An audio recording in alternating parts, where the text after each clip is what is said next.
નમસ્તે વિદ્યાર્થી મિત્રો, હું ઠાકર મિલન. આજે આપણે ધોરણ 12 સાયન્સની અંદર જે યુનિટ નંબર 8 ડી અને એફ વિભાગના તત્વો જે શરૂ છે એના આજે આપણે ચોથા લેક્ચરમાં વાત કરવાના છીએ મિત્રો. તો આજે આપણે એની અંદર આગળ જે જોઈ ગયા છે ત્યાંથી આગળ વધીએ. તો આજનો જે ટોપિક છે એ શું છે તો કે સંક્રાંતિ ધાતુઓના પરમાણવીય અને આયનીય કદમાં થતો ફેરફાર જોવાનો છે.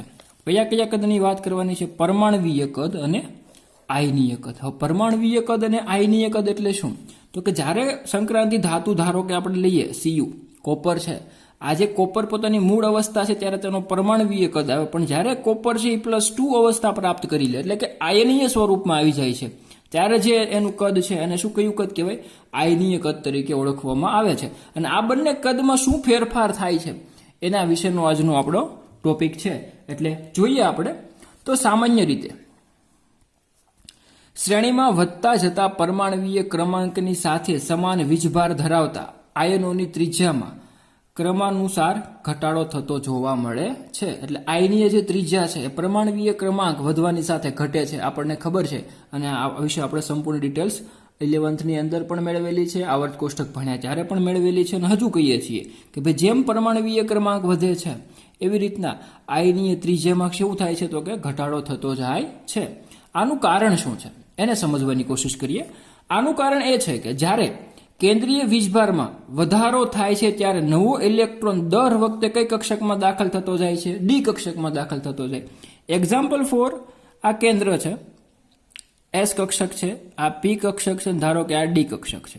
હવે જો એસ સંપૂર્ણ ભરાયેલી હોય, પી સંપૂર્ણ ભરાયેલી હોય, બરોબર.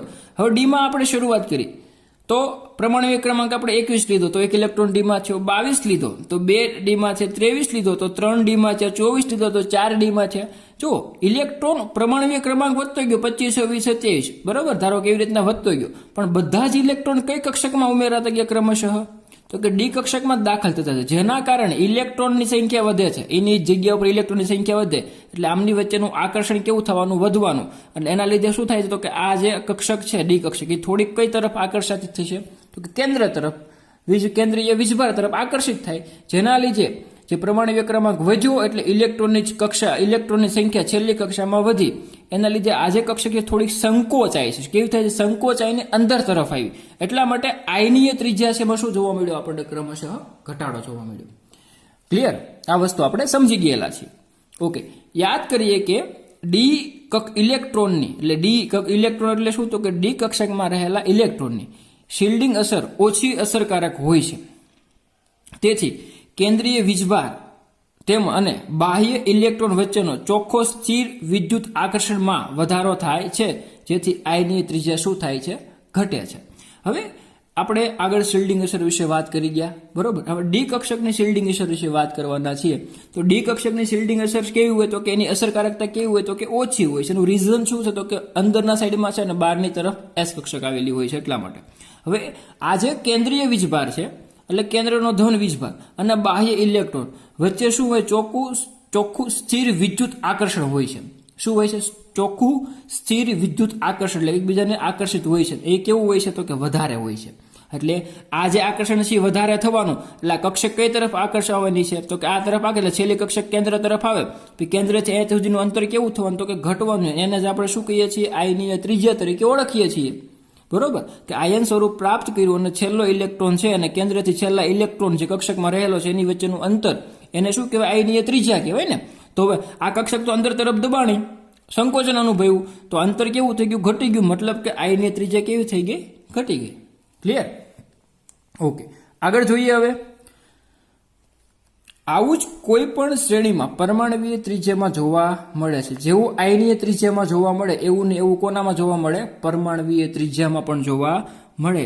એટલે આપણે એવું કહી શકીએ કે પરમાણુ ક્રમાંક વધવાની સાથે પરમાણવીય ત્રિજ્યા અને આયનીય ત્રિજ્યામાં શું થાય છે? ક્રમશઃ ઘટાડો જોવા મળે છે.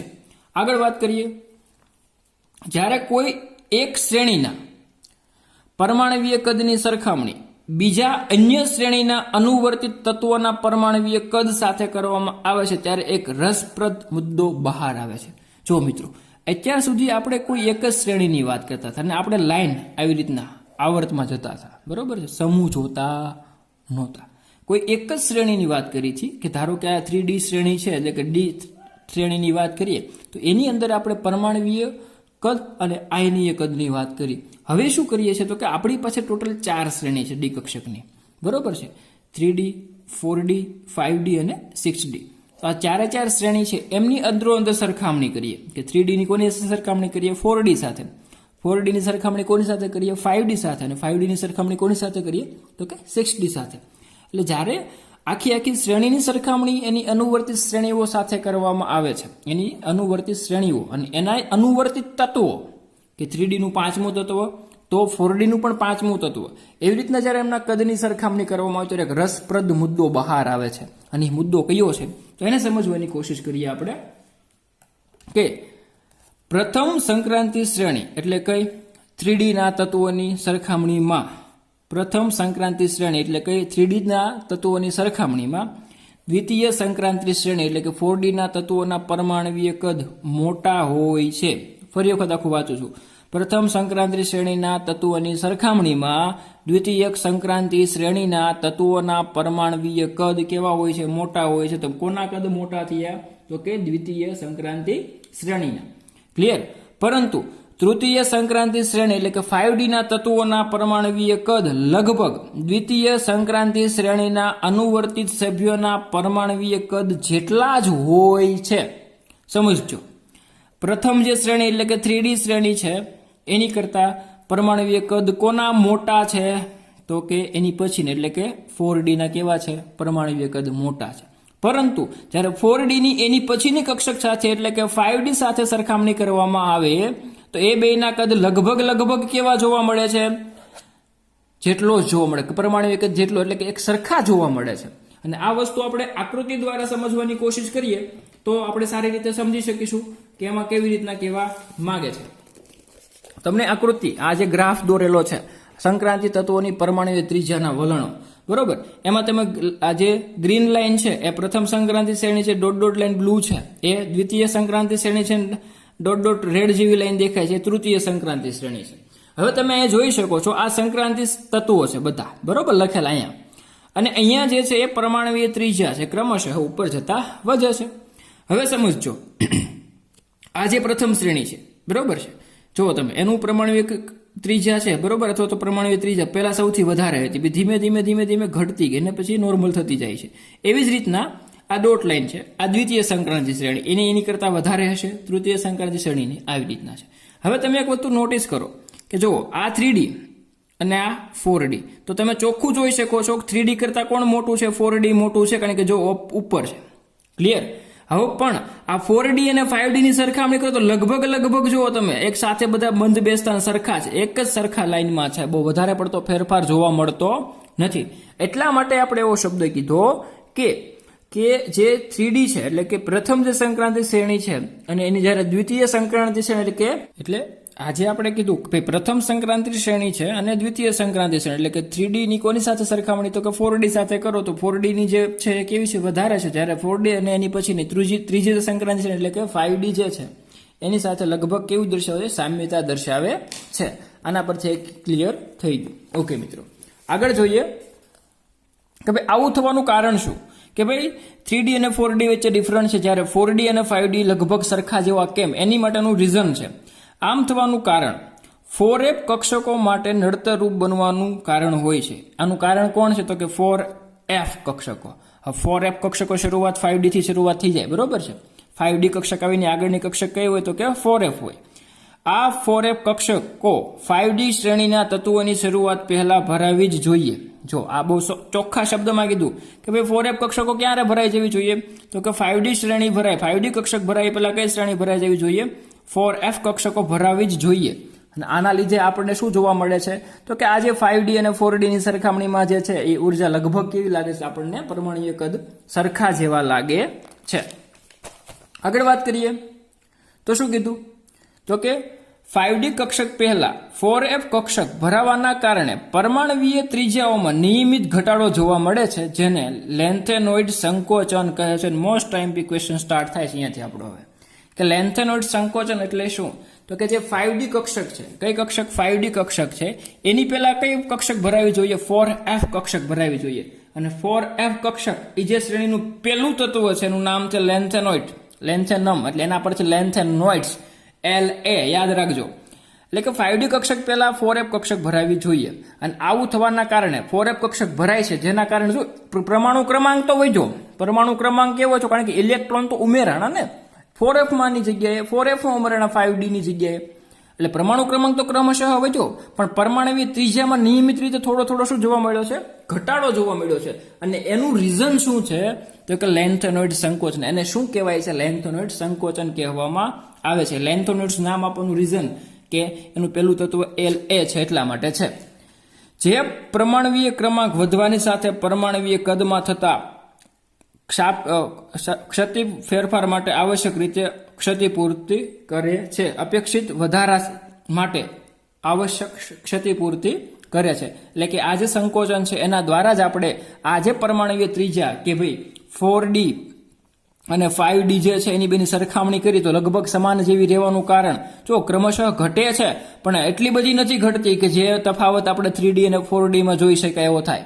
ક્લિયર? એટલે આ ક્ષતિપૂર્તિ કરવા માટેનું રીઝન શું છે? તો કે એની અંદર આવેલી 4f કક્ષક, અને એના કારણે જે સંકોચન થયું, કક્ષકો જે ભેગી થઈ, સંકોચનને ભેગું થવું, એને શું કહેવાય છે? લેન્થેનોઇડ સંકોચન તરીકે ઓળખવામાં આવે છે. હવે આ લેન્થેનોઇડ સંકોચન આખું સમજવાનું છે કે લેન્થેનોઇડ સંકોચનનું ચોખ્ખું પરિણામ એ છે કે દ્વિતીય અને તૃતીય શ્રેણીના તત્વો સમાન ત્રિજ્યા દર્શાવે છે. કેવી ત્રિજ્યા દર્શાવે છે? સમાન ત્રિજ્યા દર્શાવે છે. અને તેઓ ભૌતિક અને રાસાયણિક ગુણધર્મોમાં પણ વધુ સામ્યતા ધરાવે છે. જો પહેલી વસ્તુ તો કે એમના પ્રમાણે તેમની ત્રિજ્યાઓ લગભગ કેવી છે? સમાન જેવી છે. આ સમાન હોવાના કારણે તેમના ભૌતિક અને રાસાયણિક જે ગુણધર્મો છે એ પણ કેવા છે? તો કે સમાન સામ્યતા દર્શાવતા હોય છે. જે સામાન્ય પરિવાર સંબંધોના આધારે જોવા મળતી અપેક્ષિત સામ્યતા કરતાં ઘણી વધારે હોય છે. એટલે કે જે સામાન્ય સરખામણી સરખા હોવા જોઈએ એની કરતાં પણ કેવા છે? વધારે સામ્યતા ધરાવતા તત્વો છે. ઓકે, આગળ વાત કરીએ તો કે આજે લેન્થેનોઇડ સંકોચન માટે જવાબદાર પરિબળ લગભગ તે છે કે જે એક સામ્યતા સંક્રાંતિ શ્રેણીમાં જોવા મળે છે તથા તે સમાન કારણ માટે જવાબદાર છે. એટલે કે જે સરખું જોવા મળી બેની પરમાણુય ત્રિજ્યા, પછી એમના ગુણધર્મો, અને આ જે બધા છે સમાન જોવા મળે છે રાસાયણિક ગુણધર્મોને, એને જ તે લીધે શું કહી શકાય કે મોટા ભાગે લેન્થેનોઇડ સંકોચન એની માટે જવાબદાર છે. તો આ વાત છે લેન્થેનોઇડ સંકોચનની, કે જેના વિશે આપણે ડિટેલ્સમાં ખબર હોવી જોઈએ કે લેન્થેનોઇડ સંકોચન એટલે શું થાય. હવે આ જે લેન્થેનોઇડ સંકોચન આપણને આપેલું છે, બરોબર, એની અંદર પછી આપણે આગળ જોઈએ તો એક પોઈન્ટ આવે છે કે જે લેન્થેનોઇડ સંકોચન માટે જવાબદાર કોણ? તો કીધું આપણે તો કે આ જે પરિબળો છે એ છે. એને સમજવા માટે આપણી પાસે એક્ઝામ્પલ છે, એટલે એને જોઈએ તો તમે જોઈ શકો છો, બરોબર, કે શું કીધું? કારણ માટે જવાબદાર છે. એટલે કે કક્ષકોના સમાન જૂથમાં એક ઇલેક્ટ્રોન દ્વારા બીજા અન્ય ઇલેક્ટ્રોન પર અપૂર્ણ શિલ્ડિંગ અસર. જો કે અન્ય ઇલેક્ટ્રોન દ્વારા એક 4f ઇલેક્ટ્રોનનું શિલ્ડિંગ અન્ય ઇલેક્ટ્રોન દ્વારા એક ડી ઇલેક્ટ્રોનના શિલ્ડિંગ કરતાં ઓછું હોય છે, તથા જેમ જેમ એક શ્રેણીમાં કેન્દ્રીય વીજભાર વધતો જાય છે તેમ તેમ બધી જ 4fn કક્ષકના કદમાં શું થવા મળે છે? ઘટાડો જોવા મળે છે. એટલે અહીંયા છે ને આપણને શિલ્ડિંગ અસર સમજાવી છે કે ભાઈ એક સરખી કક્ષકો છે, સમાન કક્ષકો સમાન જૂથમાં હોય, બરોબર છે, એને જે આપણે શિલ્ડિંગ અસર જોવા મળે છે એ શિલ્ડિંગ અસર કેવી હોય છે? અપૂર્ણ શિલ્ડિંગ અસર હોય છે. ત્યારબાદ આપણે 4f ઇલેક્ટ્રોનના અને ડી ઇલેક્ટ્રોનની શિલ્ડિંગ અસરની સરખામણી કરી તો શું કીધું કે અન્ય કોઈ ઇલેક્ટ્રોન દ્વારા એક 4f ઇલેક્ટ્રોનનું શિલ્ડિંગ અન્ય ઇલેક્ટ્રોન દ્વારા એક ડી ઇલેક્ટ્રોનના શિલ્ડિંગ કરતાં કેવું હોય છે? ઓછું હોય છે. એટલે કે 4f નું શિલ્ડિંગ અસર કેવી છે? ઓછી હોય છે. કોની સાપેક્ષમાં? ડી કરતાં. જેના કારણે એના કદમાં ક્રમશઃ શું જોવા મળે છે? આપણને ઘટાડો જોવા મળે છે. અને આ ધાત્વીય ત્રિજ્યા ઘટાડાના સાથે પરમાણુ દળમાં થતા વધારાના પરિણામે આ તત્વોની ઘનતામાં સામાન્ય વધારો થાય છે. આમ ઘનતાના અર્થસૂચક અંક વધારો ટાઇટેનિયમથી કોપર સુધીનો જોવા મળે છે, જેના વિશે આપણે ડિટેલ્સમાં વાત કરવાના છીએ. ટૂંકમાં આજે ફેરફાર છે લેન્થેનોઇડ સંકોચનનો, એ શિલ્ડિંગ અસર ડિપેન્ડ કરે છે 4f ની શિલ્ડિંગ અસર અને 5D કક્ષકની શિલ્ડિંગ અસર. એનું રીઝન આપણે સમજી લીધું. ઓકે, ત્યારબાદનો નેક્સ્ટ ટોપિક છે આપણી પાસે છે એ આયનીકરણ એન્થાલ્પી. આયનીકરણ એન્થાલ્પી વિશે બધાને ખ્યાલ જ છે કે આયનીકરણ એન્થાલ્પી કોને કહેવામાં આવે છે, એના વિશે ડિટેલ્સમાં બધા ભણી પણ ગયેલા છીએ. તો આપણે જોઈએ કે પરમાણુય ક્રમાંક વધવાના કારણે દરેક શ્રેણીમાં ડાબી બાજુથી જમણી બાજુ તરફ જતા સંક્રાંતિ તત્વોની આયનીકરણ એન્થાલ્પીમાં શું થાય છે? વધારો થાય છે. આ પણ આપણે આવર્ત કોષ્ટકના જે સામાન્ય નિયમો છે એમાંનો એક નિયમ છે કે પરમાણવીય ક્રમાંક વધવાની સાથે આપણે જેવી રીતના આવર્ત કોષ્ટકમાં ડાબી બાજુથી કઈ તરફ જઈએ? જમણી બાજુ જઈએ છીએ એમ આયનીકરણ એન્થાલ્પીનું મૂલ્ય કેવું થવાનું છે? વધવાનું છે. કારણ કે પરમાણવીય કદ કેવા છે? ત્રિજ્યા કેવી હોય? નાની હોય. એટલે આકર્ષણ વધારે હોય. આકર્ષણ વધારે હોય ને ઇલેક્ટ્રોનને દૂર કરવો હોય. ઇલેક્ટ્રોનને દૂર કરવા માટે જે આપવી પડતી જરૂરી ઉર્જા, એટલે કે જે પરમાણુ છે એને આયનમાં ફેરવવા માટે, આયનમાં ફેરવવાનો છે આયનીકરણ શબ્દ છે, આ પરમાણુ છે એને આયનમાં ફેરવવા માટે જે ઉર્જા આપવી પડે છે એને શું કહેવાય છે? આયનીકરણ એન્થાલ્પી કહેવાય છે. આ હતો પહેલા Cu, પણ આપણે ઉર્જા આપીને એને શું કર્યું? Cu+2 માં ફેરવો તો Cu+1 માં ફેરવીએ છીએ. તો જે આયન સ્વરૂપે ફેરવો એ માટે જે જરૂરી ઉર્જા આપવી પડી એને શું કહેવાય? આયનીકરણ એન્થાલ્પી કહેવાય. અને જેમ પરમાણવીય ક્રમાંક વધે છે અને આવર્ત કોષ્ટકમાં જેમ ડાબી બાજુથી જમણી બાજુ જઈએ છીએ એવી રીતના ઇલેક્ટ્રોનની સંખ્યા વધે. ઇલેક્ટ્રોનની સંખ્યા વધે એટલે કેન્દ્ર અને ઇલેક્ટ્રોન વચ્ચેનું આકર્ષણ વધે, અને આકર્ષણ વધતું હોય એટલે એને દૂર કરવો હોય તો આપણે વધારે ને વધારે ઉર્જા આપવી પડે. એટલા માટે આયનીકરણ એન્થાલ્પીનું મૂલ્ય દરેક ડાબીથી જમણી બાજુ તરફ જતા વધે છે. જેના મૂલ્ય આપણને બુકની અંદર આપેલા છે, તો આપણે એને સમજવાની કોશિશ કરીએ. આ કોષ્ટકમાં તમને દેખાતું હશે. આ છે SI, TI, V, CR, MN, FE, CO, NI, CU અને ZN તત્વોના નામ છે. પછી અહીંયા આપણો પોઈન્ટ છે આયનીકરણ એન્થાલ્પી. આ જે આયનીકરણ એન્થાલ્પી છે એમાં 3 મૂલ્યો આપેલા છે. પ્રથમ આયનીકરણ એન્થાલ્પી, દ્વિતીય આયનીકરણ એન્થાલ્પી અને તૃતીય આયનીકરણ એન્થાલ્પી. હવે પ્રથમ આયનીકરણ એન્થાલ્પી એટલે શું? તો એક સમજાવી દો કે એક ઇલેક્ટ્રોન દૂર કરવા માટે આપવી પડતી ઉર્જા એને શું કહેવાય? પ્રથમ આયનીકરણ એન્થાલ્પી. 2 ઇલેક્ટ્રોન દૂર કરવા માટે આપવી પડતી ઉર્જા એને શું કહેવાય? દ્વિતીય આયનીકરણ એન્થાલ્પી. 3 ઇલેક્ટ્રોન દૂર કરવા માટે આપવી પડતી ઉર્જા એને શું કહેવાય છે? તૃતીય આયનીકરણ એન્થાલ્પી. તમે જોશો તો ક્રમશઃ મૂલ્ય આમ એકને એક તત્વને Sc છે સ્કેન્ડિયમ, તો એના તત્વ તમે જો એકને એક તત્વમાં તમે નીચે તરફ પહેલા ઇલેક્ટ્રોનને દૂર કરવા માટે ઓછી, 2 ને દૂર કરવા માટે વધારે, 3 ને દૂર કરવા માટે 1 થી વધારે જોઈએ. આ ખાલી એકને એક તત્વની 3 એન્થાલ્પીની વાત કરી. ત્યારબાદ આપણે આખી શ્રેણીઓ સરખાવીએ કે પ્રથમ આયનીકરણ એન્થાલ્પીનું મૂલ્ય આખી શ્રેણી માટે તો તમે ક્રમશઃ જોતા જશો તો ધીમે ધીમે વધે છે. એવી રીતના દ્વિતીય આયનીકરણ એન્થાલ્પીનું મૂલ્ય પણ ધીમે ધીમે શું થાય છે? વધે છે. ક્યાંક અપવાદરૂપ સંયોજન થતું હોય, બરોબર છે, એનું રીઝન હોઈ શકે. એવી રીતના ત્રીજી આયનીકરણ એન્થાલ્પી જોવો તમે તો પણ ધીમે ધીમે વધે છે. ક્યાંક અપવાદ થતું હશે, પણ બાકી મોટા ભાગે કેવું થતું હોય છે? એમાં વધતું જોવા મળે છે. આ જે છે એને હવે આપણે સમજીએ. ખાસ આ પહેલા આ મુદ્દો એટલો સમય યાદ રાખી લો કે ભાઈ આમાં શું થાય છે, પછી એના પોઈન્ટ આપણે સમજીએ. તો જોયું કે ભાઈ એકને એક તત્વની ક્રમશઃ પ્રથમ, દ્વિતીયક ને તૃતીયકની સરખામણી કરીએ તો ધીમે ધીમે વધે છે. આખી શ્રેણી લઈએ SC થી લઈને ZN સુધી, તો પ્રથમ, દ્વિતીયક અને તૃતીયક ત્રણેય શ્રેણીમાં જેમ પરમાણવીય ક્રમાંક વધે છે તેમ તેની આયનીકરણ એન્થાલ્પીમાં ક્રમશઃ વધારો થાય છે. 1 થી 2 અપવાદ હોઈ શકે, એના રીઝન આપણે સમજીશું. ક્લિયર? ઓકે. અહીંયા પણ મેં લખીને તમને દર્શાવેલ છે, બરોબર. ઉપરોક્ત મૂલ્યો દર્શાવે છે કે આ તત્વોની ક્રમિક આયનીકરણ એન્થાલ્પીમાં થતો વધારો એટલો તીવ્ર નથી હોતો જેટલો બિન સંક્રાંતિ તત્વોમાં હોય છે. એટલે આ જે વધારો છે તમે જોવો ને તો નોર્મલ વધારો છે, એટલો બધો હાઈ વધારો થતો જોવા મળતો નથી. હાઈ વધારો કોની જેવા? તો કે બિન સંક્રાંતિ તત્વો, એટલે સંક્રાંતિ તત્વો સિવાયના તત્વો જેટલો વધારો દર્શાવે છે એટલો આ તત્વો વધારો દર્શાવતા નથી. પરંતુ ક્રમિક તત્વોની દ્વિતીય અને તૃતીય આયનીકરણ એન્થાલ્પીના મૂલ્યમાં થતો વધારાની માત્રા ઘણી કેવી છે? વધારે છે. તો તમે જોશો પછી દ્વિતીયક, પ્રથમમાં એટલું બધું નથી પ્રથમ આયનીકરણ એન્થાલ્પી, પણ દ્વિતીયક અને તૃતીયક આયનીકરણ એન્થાલ્પીનો વધારો છે ક્રમશઃ થોડોક મોટો વધારે છે. ક્લિયર? આ વસ્તુ આમાં જોવા મળે. ઓકે. ત્યારબાદ જોઈએ, જ્યારે ડી વિભાગના તત્વો આયનો બનાવે છે ત્યારે, કયા ડી વિભાગના તત્વો શું બનાવે છે? આયનો બનાવે છે ત્યારે એ n-d ઇલેક્ટ્રોન પહેલા ઇલેક્ટ્રોન શેમાંથી દૂર કરે છે? ns ઇલેક્ટ્રોન દૂર કરે છે. અને આ વસ્તુ જ જે સમજવાની છે. ધારો કે આપણે કોઈ પણ ઇલેક્ટ્રોન રચના લખશું તો આપણે આવી રીતના લખવાની થતી હોય. આ કયા 21 થી લઈને 30 સુધીના તત્વોની વાત કરું છું જેની અંદર ડી કક્ષક આવતી હોય, બરોબર. એની ઇલેક્ટ્રોન રચના કોમન લખવા જઈશું તો આપણે આ રીતના લખશું. હવે આમાં કોઈ પણ ઇલેક્ટ્રોન હોઈ શકે, અહીંયા મેક્સિમમ 2 હોઈ શકે, અહીંયા ક્રમશઃ પરમાણુ ક્રમાંક પર ડિપેન્ડ કરે છે.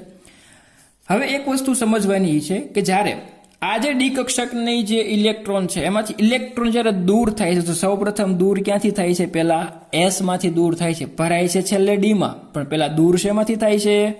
એસ માંથી દૂર થાય છે, બરોબર છે? આ યાદ રાખજો, ભરાય છેલ્લે ડી માં, પણ દૂર શેમાંથી થાય? પહેલા તો કે એસ માંથી દૂર થાય છે, અને એસ માંથી દૂર થતા હોવાના કારણે પેલા ઇલેક્ટ્રોન એસ માંથી જાય ને ત્યારબાદ શેમાંથી જવાના છે? ડી માંથી. હવે તો એસ માં મહત્તમ 2 હોય તો +2 ઓક્સિડેશન અવસ્થા, તો +2 આયનીય અવસ્થા કોણ આપી દે? માત્ર ને માત્ર એસ. ડી તો એમનામ જ રહે. સમજાય છે? એટલે આનું રીઝન છે. જોઈએ, 3D શ્રેણીના આવર્તમાં ડાબી બાજુથી જમણી બાજુ તરફ જતા આપણે જોઈશું કે સ્કેન્ડિયમથી ઝિંક સુધીમાં કેન્દ્રીય વીજભાર વધે છે, પરંતુ આંતરિક પેટાકોષમાં ઇલેક્ટ્રોન ઉમેરાય છે. આથી 3D શ્રેણીમાં આયનીય ઉર્જા નજીવા માત્રામાં શું થાય છે? નજીવી માત્રામાં વધે છે.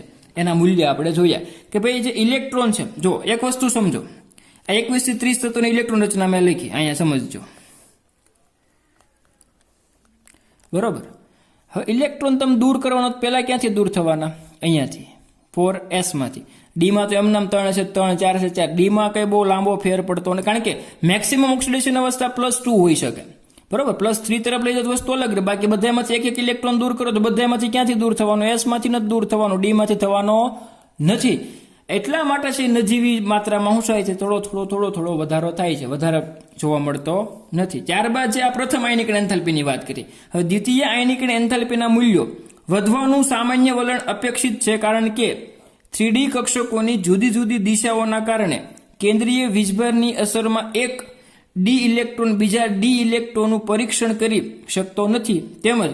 તેમ છતાં દ્વિતીયક અને તૃતીયક આયનિકણ એન્થાલ્પીના માં સ્થિર વધારાનું વલણ અનુક્રમે Mn+2 અને Fe+3 ના નિર્માણને અટકાવે છે. આ બંને કિસ્સામાં આપણે D5 ઇલેક્ટ્રોનની રચના ધરાવે છે. આ પ્રક્રમને અટકાવે તે પછી સંક્રાંતિ શ્રેણીના અનુવર્તિત તત્વો જોવા મળે છે. એટલે આમાં આપણને શું કીધું કે જે આ જે તત્વો દ્વિતીય આયનિકણ એન્થાલ્પીના મૂલ્યો છે, બરોબર, એની અંદર શું કીધું તો કે દ્વિતીય આયનિકણ એન્થાલ્પીના મૂલ્યોમાં જે વધારો થાય છે એનું અપેક્ષિત કારણ શું કીધું તો કે ડી કક્ષકોની જુદી જુદી દિશાના કારણે. ડી કક્ષકોની દિશાઓ કેવી તો કે 5 પ્રકાર છે. જુદી જુદી દિશાઓના કારણે કેન્દ્રીય વીજભારની અસરમાં એક ડી ઇલેક્ટ્રોન બીજા ડી ઇલેક્ટ્રોનનું શું કરે છે? પરિરક્ષણ કરી શકતો નથી. એટલે કે ડી ની અંદર જે 2 ઇલેક્ટ્રોન હોય તો એક ઇલેક્ટ્રોન બીજા ડી ઇલેક્ટ્રોનનું રક્ષણ કરી શકતો નથી, જેના લીધે ઝડપથી એકારે 2 દૂર થઈ જાય છે. એકારે કેટલા દૂર થઈ જાય? 2 એટલે દ્વિતીયક, અને એકારે 3 દૂર થાય એને શું કહેવાય? તૃતીય આયનિકણ એન્થાલ્પી કહેવામાં આવે છે. અને આના વધારા માટે જવાબદાર છે. એટલા માટે જુઓ, આ Mn+2 ને Fe+3, એટલે Mn થી 2 ઇલેક્ટ્રોન ગુમાવે છે, Fe થી કેટલા ગુમાવે છે? 3 ગુમાવે છે. એનું નિર્માણ કેવું થાય છે તો કે અટકે છે. આ કિસ્સાને આપણે આ રીતના સમજાવી શકીએ. ઓકે મિત્રો, તો હવે પછી જે આવશે એ ડી ઇલેક્ટ્રોનીય ગોઠવણી માટે આયનિકણ એન્થાલ્પીમાં થતી વિચલનનું અર્થઘટન નીચે આપણે કરવાનું થશે. એ આપણે નેક્સ્ટ લેક્ચરમાં જોઈશું. ખાસ કરીને આ જે એન્થાલ્પી છે એમાં મોટાભાગનું પ્રથમ અને દ્વિતીયક એન્થાલ્પી સમજાવી દીધી છે. હવે એનું અર્થઘટન કેવી રીતના કરવું એના વિશે આપણે નેક્સ્ટ લેક્ચરમાં વાત કરીશું. ત્યાં સુધી જે ચાલુ છે જોજો. ઓકે મિત્રો, થેન્ક યુ.